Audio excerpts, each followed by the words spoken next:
Hi all, welcome back to our channel. ఈరోజు వచ్చేసరికి ఒక 5 మినిట్స్ ఈజీ రైస్ రెసిపీ అనేది చూద్దాం. ఫస్ట్ ఒక పాన్ తీసుకుని అందులో 1 table spoon of ghee and 1 table spoon of oil అనేది యాడ్ చేసుకోవాలి. ఆయిల్ కొంచెం హీట్ అయిన తర్వాత ఇందులోకి 1 table spoon of jeera add చేసుకొని దీన్ని ఫ్రై చేసుకోవాలి ఆయిల్లో. ఈ జీరా అంతా ఫ్రై అయిపోయిన తర్వాత మనం ఆల్రెడీ చాప్ చేసి పెట్టుకున్న గ్రీన్ చిల్లీస్ అండ్ కాజు రెండు యాడ్ చేసుకొని నెక్స్ట్ అనేది కర్రీ లీవ్స్ కూడా యాడ్ చేసుకొని ఫ్రై చేసుకోవాలి. ఇక్కడ మెయిన్ నోట్ వచ్చేటప్పటికి మనం రెడ్ చిల్లీ పౌడర్ని యూస్ చేయం, సో గ్రీన్ చిల్లీస్ ఎక్కువ యాడ్ చేసుకోండి.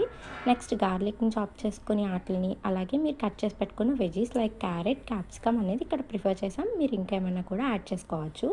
ఇవన్నీ కూడా సార్ట్ చేసుకోవాలి. ఈ లోపు వచ్చేసరికి కొంచెం సాల్ట్ వేసుకొని ఫ్రై చేస్తే ఫాస్ట్గా ఫ్రై అవుతుంది కాబట్టి సాల్ట్ అనేది యాడ్ చేసామన్నమాట. నెక్స్ట్ ఇవి ప్రాసెస్ జరిగేలోపు మనం కార్న్ అనేది స్వీట్ కార్న్ని బాయిల్ చేసి పెట్టుకోవాలి అండ్ అలాగే పెప్పర్ పౌడర్ని కూడా రెడీ చేసి పెట్టుకుంటే ప్యారలల్గా ఈజీ అవుతుంది. వెజీస్ అన్నీ సాట్ అయిపోయిన తర్వాత ఈ కార్న్ కూడా యాడ్ చేసి ఇంకొక 2 to 3 మినిట్స్ అనేది ఆయిల్లో ఫ్రై అవ్వాలి. సో ఫ్లేవర్ అనేది బాగుంటుందన్నమాట, క్రిస్పీగా వస్తుంది కార్న్. నెక్స్ట్ ఈ వెజీస్ అన్నీ కూడా సాట్ అయిపోయాక మనం ఆల్రెడీ రైస్ కూడా కుక్ చేసి పెట్టేసుకుంటే బాగుంటుంది. సో ఈ కుక్ చేసి పెట్టుకున్న రైస్ని ఇందులో యాడ్ చేసుకోవాలి. దానికన్నా ముందు వచ్చేసరికి మీ టేస్ట్కి తగ్గట్టుగా సాల్ట్ అండ్ ఆల్సో కొద్దిగా టర్మరిక్ పౌడర్ రెండు యాడ్ చేసుకొని ఒకసారి మిక్స్ చేసుకొని నెక్స్ట్ మనం రైస్ అనేది యాడ్ చేసుకుంటాం. రైస్ యాడ్ చేసుకున్న తర్వాత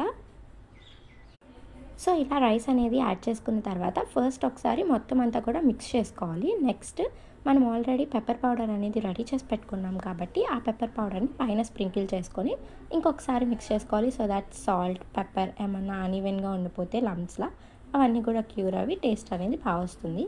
ఈ స్టేజ్లో మీరు ఒకసారి టేస్ట్ చూసుకొని మీకు ఇంకేమైనా సాల్ట్ ఆర్ పెప్పర్ యాడ్ చేసుకోవాలి మీ టేస్ట్కి తగ్గట్టు అంటే యాడ్ చేసుకోవచ్చు. లాస్ట్ వచ్చేసరికి గార్నిషింగ్కి కొత్తిమీర యాడ్ చేసుకొని పైన ఒక tablespoon of ghee add చేసుకున్నాం. సో దట్ టెక్స్చర్ ఆల్సో చాలా బాగా వస్తుంది లాస్ట్కి. ఇది చాలా easy recipe for carriages or for bachelors. చాలా ఈజీగా కుక్ చేసుకోవచ్చు. ఇలా హాట్గా సర్వ్ చేసేసుకోండి. Thank you so much for watching. Please do like, share and subscribe.